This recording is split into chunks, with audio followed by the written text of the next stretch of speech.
Muy buenos días, queridos amigos, estimados hermanos. Hoy es domingo 18 de enero del año 2026 y vamos a reflexionar la lección de escuela sabática que se titula Desunión en Filipos.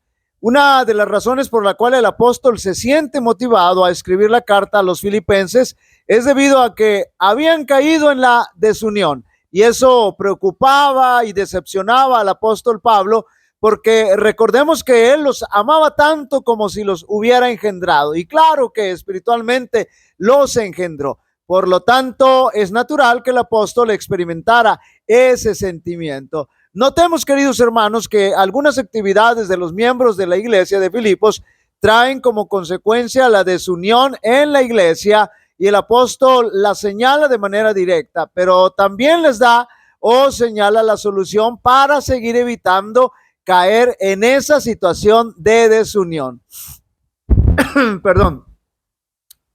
Ya no se veían como hermanos, note bien, sino como rivales. Sin duda alguna, un servidor sabe lo que se siente de que lo vean como un rival. Esto no debería estar sucediendo en el cuerpo de Cristo, en la iglesia. Sin embargo, la realidad era esa y debemos aceptarla, no ignorarla, porque ignorar la realidad no resuelve el problema. Noten ustedes, había rivalidades y contiendas en la iglesia que Pablo había fundado en Filipos.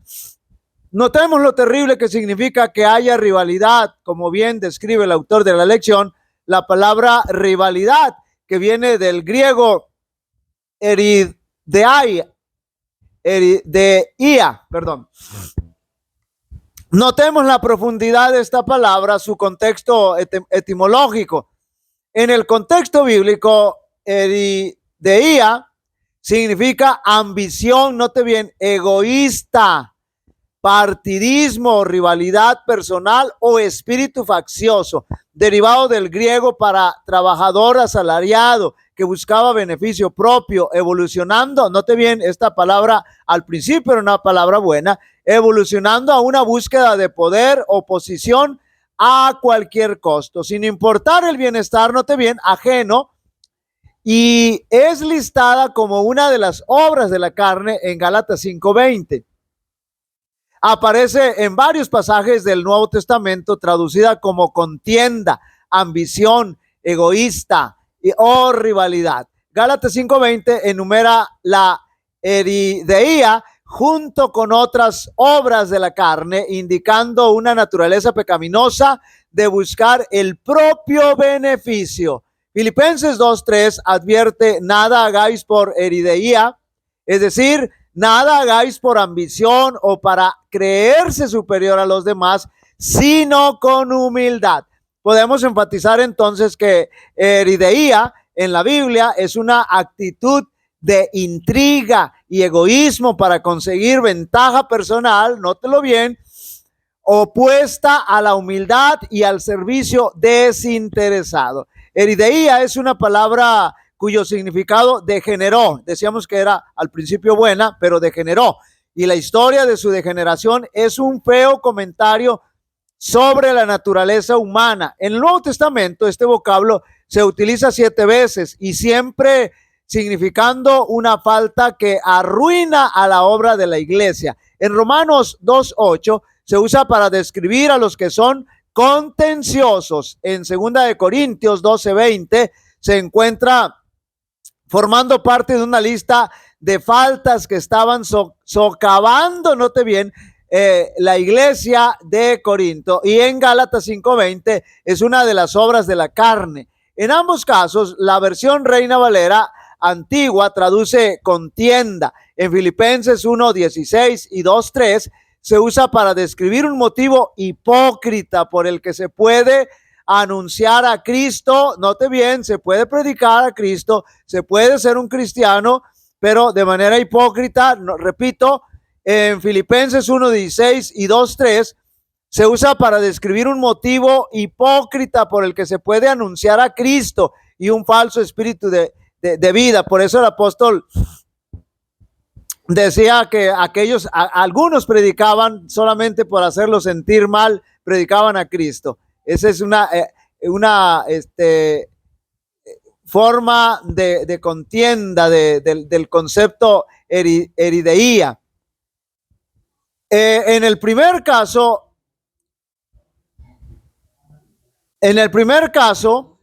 la misma versión traduce contención, y en el segundo, contienda. Se emplea dos veces en Santiago 3:14 y 16 como característica de la sabiduría que no es de lo alto. Aquí la mencionada versión traduce envidia. Note bien, todos los conceptos son malos. Aparentemente esta palabra, fíjense bien, debe derivar de eris, que significa contienda. Sin embargo, quiero que noten, su procedencia es otra. Es eritos.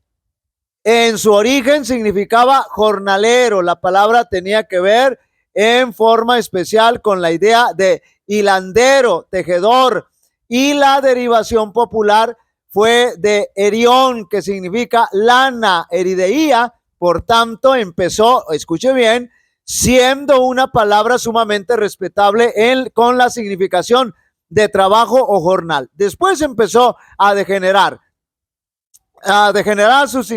significando esa clase de trabajo que se hace, escuche bien, únicamente en función del dinero, esa clase de trabajo que no tiene la menor noción del concepto de servicio, que solamente se pregunta qué obtengo de esto, es decir, lo que nosotros decimos que nadie da paso sin guarache. Y así continuó hasta significar escudriñar e intrigar para lograr un oficio público. Era la característica del hombre que se procuraba un oficio público para su propio beneficio, note bien, pensando nada más en su honor y su gloria, no por cualquier servicio que pudiera prestar al Estado. Entonces adquirió otros dos significados. Escuche bien. Primero, se utilizaba respecto a ese uso de artificios y cautelas, de intrigas y tramperías para lograr una plaza, un puesto público, un puesto de privilegio o un poder que es tan característico de la política secular y de la eclesiástica. Segundo, acabó por significar definitivamente ambición egoísta, la ambición que no tiene concepto de servicio y que solo pretende provecho y poder. Es extremadamente interesante ver cómo la usa en el Nuevo Testamento con mucho, su mayor número de usos se encuentra en los escritos de Pablo, y nadie conoció mejor que él el interior de la iglesia primitiva. Era la falta que muy fácilmente podía hacer naufragar a una iglesia. Fue la falta que estuvo a punto de hundir a la iglesia de Dios en Corinto, seccionándola en sectas y facciones que se interesaban más en su propia supremacía que en la de Cristo. Note bien ahora, en Filipos, esta era la pasión, de hecho, la pasión que de hecho movía a ciertos predicadores. Estaban más ansiosos de mostrar su propia grandeza que la de Cristo. Erideía es la palabra característica que Pablo, para significar una de las obras de la carne. Santiago también la usa característicamente, pero respecto a la sabiduría terrenal y sensual. Erideía describe la forma de ser del hombre que aplica las normas humanas y terrenales a todo y que mide las acciones con la vara del prestigio y de éxitos personales, y que no le importa pasar por encima de quien sea con tal de conseguir su objetivo. Ahora, veamos la solución que el apóstol Pablo les da a esta terrible situación de contienda. En primer lugar, la solución es Cristo. Debemos ir a Cristo. Solo Él puede hacer esa obra de transformación en nosotros a través de su Espíritu Santo. Ahora noten de manera textual cómo el apóstol Pablo les presenta la solución a su iglesia, o le presenta la solución a su iglesia. Filipenses capítulo 21, verso 3. versos del 1 al 3, Filipenses 2, versos del 1 al 3. Por tanto, si hay alguna consolación en Cristo, si algún consuelo de amor, si alguna comunión del Espíritu, si algún afecto entrañable, si alguna misericordia, note bien ahora, completad mi gozo, es decir, háganme feliz, denme felicidad, sintiendo lo mismo, teniendo el mismo amor, unánimes, sintiendo una misma cosa. Nada hagáis, note bien la solución que le está dando, nada hagáis por contienda o por vanagloria, antes bien con humildad, estimando cada uno a los demás como superiores a él mismo.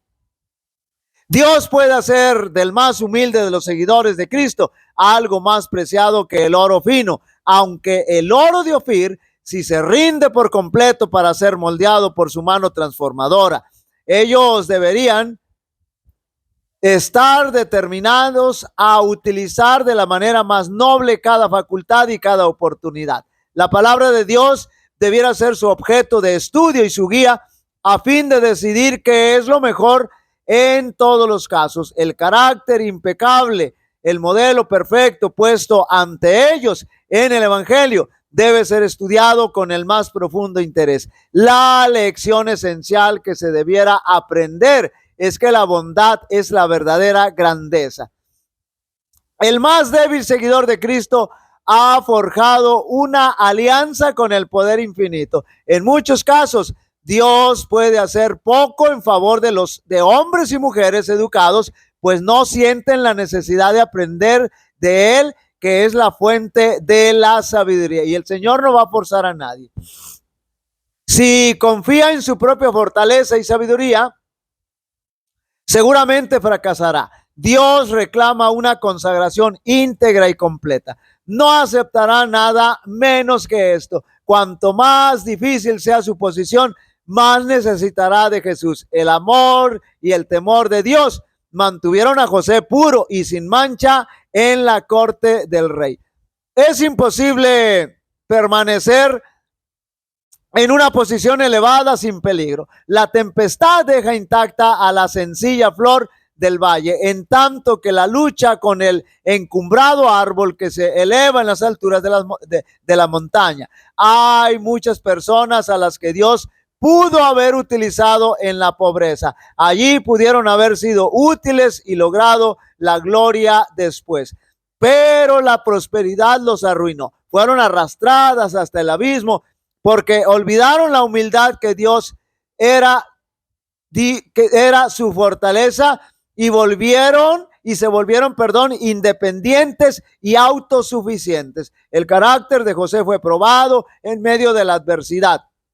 Y el oro que había en él no fue empañado por la prosperidad. Reveló la misma reverencia por la voluntad de Dios cuando estuvo junto al trono que cuando estuvo en la celda, es decir, en la cárcel. José manifestó por doquier su religión y este fue el secreto de su fidelidad inamovible. Como representante de Cristo, debes tener ese poder de piedad que lo satura todo. Haz de esconderte en Jesús. No estarás seguro a menos que te tomes de la mano de Cristo. Debes guardarte de todo, especialmente de la presunción. Es decir, no ser presumido y abrazar un espíritu que sea capaz de sufrir antes que pecar. No lograrás victoria más preciosa que la conquista del yo. La ambición egoísta, el deseo por la supremacía, fenecerá cuando Cristo tome posesión de los afectos. Queridos amigos y hermanos, debemos estar conscientes que es muy difícil lograr la unidad, pero es tan fácil caer en la desunión. Ninguno de nosotros debiéramos ser instrumentos de desunión. Si lo estamos haciendo, eso significa que debemos ir a Cristo porque nos hemos separado de Él. Jehová te bendiga y te guarde. Jehová haga resplandecer su rostro sobre ti y tenga de ti misericordia. Jehová alce sobre ti su rostro y te dé paz. Y pondrán mi nombre sobre los israelitas y yo los bendeciré. Dios bendiga a cada uno de vosotros.